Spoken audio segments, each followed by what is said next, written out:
मुहासे यानी एक्ने, आमतौर पर यह दिक्कत टीनेज में ज़्यादा होती है, यानी 13 साल से 19 साल के बीच। फिर जैसे जैसे उम्र बढ़ती है एक्ने ठीक हो जाता है, दाने निकलना लगभग बंद हो जाते हैं। लेकिन कभी कभी अडल्ट होने के बाद भी ये मुहासे नहीं जाते हैं। कुछ लोगों में 20, 35, 40 की उम्र में अचानक से एक्ने की समस्या हो जाती है। उन लोगों में भी जिनको कभी भी एक्ने नहीं हुआ, चेहरे पर बड़े बड़े लाल दाने निकलने लगते हैं, इनमें दर्द भी बहुत होता है। इसे अडल्ट एक्ने कहा जाता है, यानी ऐसा एक्ने, ऐसे मुहासे जो अडल्ट्स को होते हैं। आज सेहत के इस एपिसोड में हम अडल्ट एक्ने पर बात करेंगे। डॉक्टर से जानेंगे कि अडल्ट एक्ने क्या है, पुरुषों में अडल्ट एक्ने क्यों होता है, किन गलतियों से ये दिक्कत बढ़ने लगती है और अडल्ट एक्ने का इलाज क्या है। सुनिए।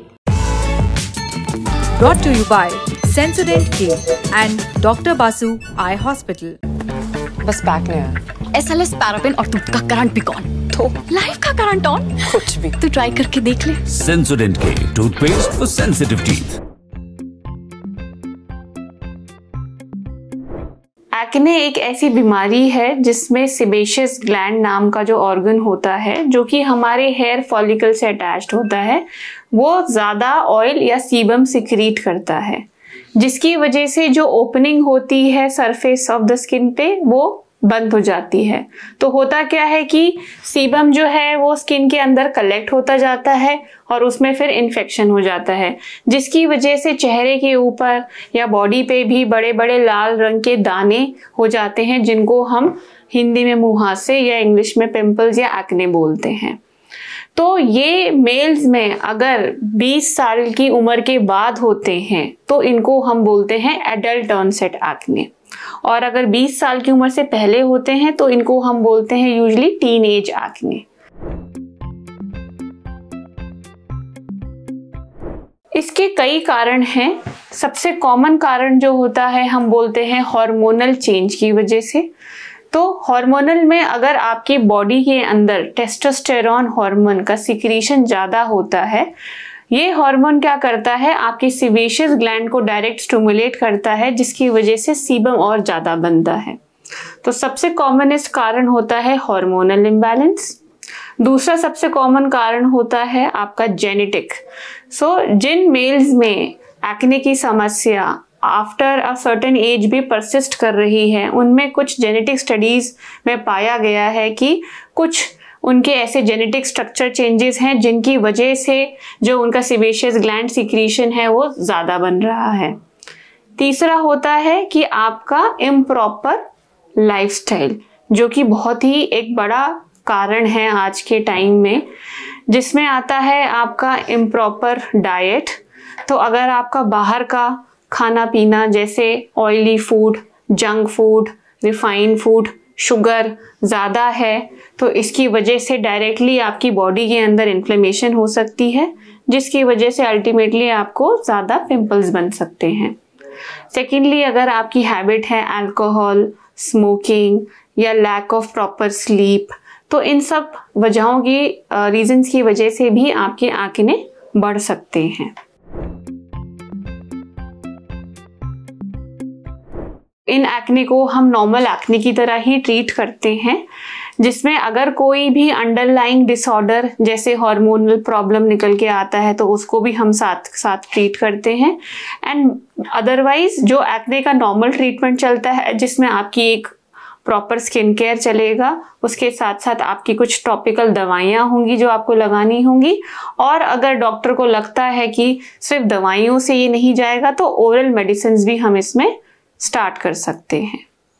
तो जिन मेल्स में ये एडल्ट एक्ने की प्रॉब्लम परसिस्ट कर रही है, उनके लिए बहुत ज़रूरी है कि एक होलिस्टिक लाइफस्टाइल अपनाएं, जिसमें healthy food, healthy sleeping habits और good exercise in the form of, आप योगा भी कर सकते हैं या कोई भी फिजिकल फॉर्म ऑफ वर्कआउट करना बहुत ज़रूरी हो जाता है। डॉक्टर बासु आई केयर सेंटर, एक्सेलेंस इन आयुर्वेदिक विजन केयर। देखिए, अडल्ट एक्ने ठीक हो सकता है, लेकिन इसके लिए आपको सही इलाज लेना पड़ेगा। कुछ खाने की दवाइयाँ आपको दी जाएंगी और लगाने के लिए क्रीम, पर कोई भी दवा बिना डॉक्टर की सलाह के हरगिज़ ना इस्तेमाल करें। अब बढ़ते हैं सेहत के अगले सेगमेंट की तरफ, तन की बात। बच्चे अंगूठा क्यों चूसते हैं और उनकी आदत कैसे छुड़ाएं?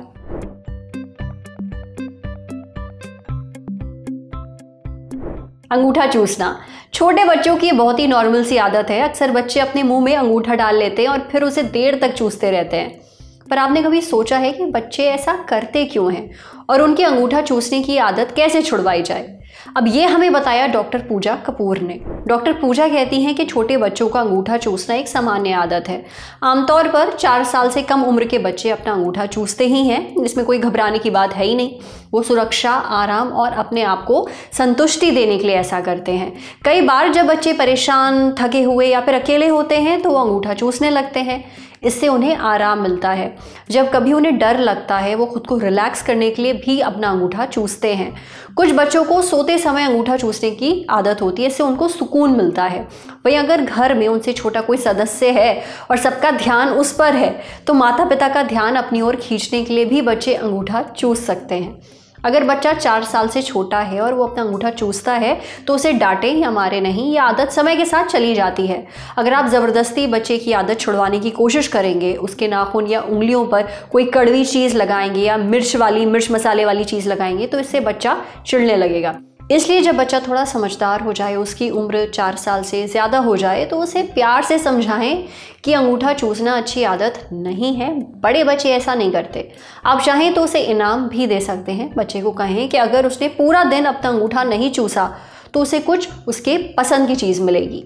अगर फिर भी बच्चा अंगूठा चूसने की आदत ना छोड़े तो बच्चे को बताकर उसके नाखून या अंगूठे पर कोई चीज़ ऐसी लगा दे जिसका स्वाद उसे पसंद ना हो।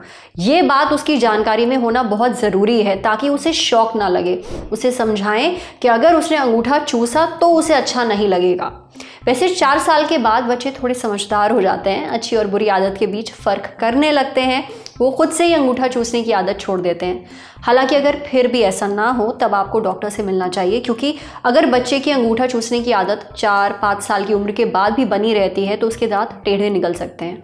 इसलिए सही तरीके से ही बच्चे को अंगूठा चूसने की आदत छुड़वाएं, समझे? अब बारी सेहत के आखिरी सेगमेंट की खुराक यानी झक्कासी हेल्थ टिप। मिलावटी गेहूं खाने से शरीर को क्या नुकसान होता है? महाराष्ट्र का बुलढाना जिला, कुछ दिन पहले हमने आपको बताया था, यहाँ अचानक लोगों के बाल झड़ना शुरू हो गए हैं, लोग गंजे हो रहे हैं। पिछले साल दिसंबर और अभी जनवरी में बुल्ढाना के 18 गांव में करीब 300 लोगों के बाल झड़ गए। इसके बाद सरकारी एजेंसियों ने कई तरह के सैंपल लिए और जांच शुरू की। एक जांच मशहूर फिजिशियन और पद्मश्री पुरस्कार विजेता डॉक्टर हिम्मत राव ने भी की। अब उन्होंने लोगों के बाल झड़ने का कारण बताया है। न्यूज एजेंसी पीटीआई से बातचीत में डॉक्टर बवास्कर ने कहा कि गंजेपन की वजह राशन की दुकानों में मिलने वाला टॉक्सिक गेहूं है। ये गेहूं पंजाब और हरियाणा से आया है, जिसमें सेलेनियम मिनरल की मात्रा काफ़ी ज़्यादा है। स्थानीय रूप से पैदा होने वाले गेहूं की तुलना में 600 गुना ज़्यादा है। जब गांव वालों ने ये गेहूं खाया तो बड़ी मात्रा में सेलेनियम उनके शरीर में गया, जिसकी वजह से उनके बाल झड़ने लगे। जांच में लोगों के खून, यूरिन और बालों में काफ़ी सेलेनियम मिला है। प्रभावित लोगों के खून में सेलेनियम का लेवल 35 गुना ज़्यादा था, वहीं यूरिन में 60 गुना ज़्यादा और बालों में 150 गुना ज़्यादा सेलेनियम था। हालांकि सरकारी एजेंसियों ने अभी तक बाल झड़ने के सटीक कारण की घोषणा नहीं की है। लेकिन एक बात तो तय है कि गेहूं में किसी भी तरह की मिलावट, चाहे कुदरती हो या फिर इंसानों के द्वारा की गई हो, यह हमारे लिए बिल्कुल भी सही नहीं है। टॉक्सिक गेहूं शरीर को बहुत नुकसान पहुंचाता है। इस तरह का गेहूं खाने से क्या क्या दिक्कतें होती हैं, ये हमें बताया न्यूट्रिशनिस्ट दीप्ति खटूजा ने। दीप्ति बताती हैं कि अगर गेहूं में सेलेनियम मिला है तो इससे कई तरह की समस्याएं हो सकती हैं। अगर गेहूं में सेलेनियम मिला है और ऐसा गेहूं लंबे वक्त तक खाया जाए तो सेलेनियम टॉक्सिसिटी हो सकती है, जिससे कई तरह की दिक्कतें हो सकती हैं, जैसे उल्टी आना, डायरिया होना, बाल झड़ना, नाखून कमजोर होकर टूटने लगना, चक्कर आना, थकान और चिड़चिड़ापन रहना। बहुत गंभीर मामलों में लिवर और किडनी भी खराब हो सकती है। अगर गेहूं को चमकदार बनाने के लिए उसमें कोई केमिकल डाला गया है तो ऐसे गेहूं से पेट में गैस बन सकती है, एसिडिटी और अपच की दिक्कत हो सकती है, स्किन एलर्जी हो सकती है। लंबे वक्त तक ऐसा गेहूं खाने से लिवर और किडनी से जुड़ी दिक्कतें भी होने लगती हैं। कभी कभी गेहूं का वजन बढ़ाने के लिए उसमें छोटे छोटे पत्थर, मिट्टी या बारीक रेत की मिलावट की जाती है।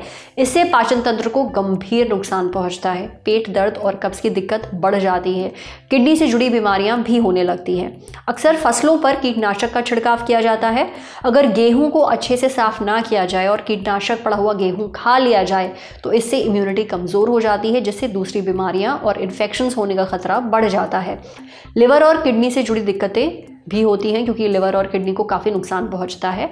इसलिए गेहूं खरीदते समय कुछ बातों का खास ध्यान रखें। हमेशा भरोसेमंद ब्रांड और दुकान से ही गेहूं खरीदें। ऑर्गेनिक गेहूं खरीदना भी एक अच्छा विकल्प हो सकता है, हालांकि ये आम गेहूं से काफ़ी महंगा मिलता है। जब भी गेहूं खरीदें तो पहले उसे अच्छे से साफ करें, गेहूं को छानें और सही से धोने के बाद ही उसे पिसने के लिए दें। आज सेहत पर इतना ही। अगर आप एक डॉक्टर हैं, हमसे कुछ शेयर करना चाहते हैं तो जो ईमेल आईडी इस वक्त आपको अपनी स्क्रीन पर दिख रही है उस पर हमें एक मेल भेज दीजिए। शुक्रिया।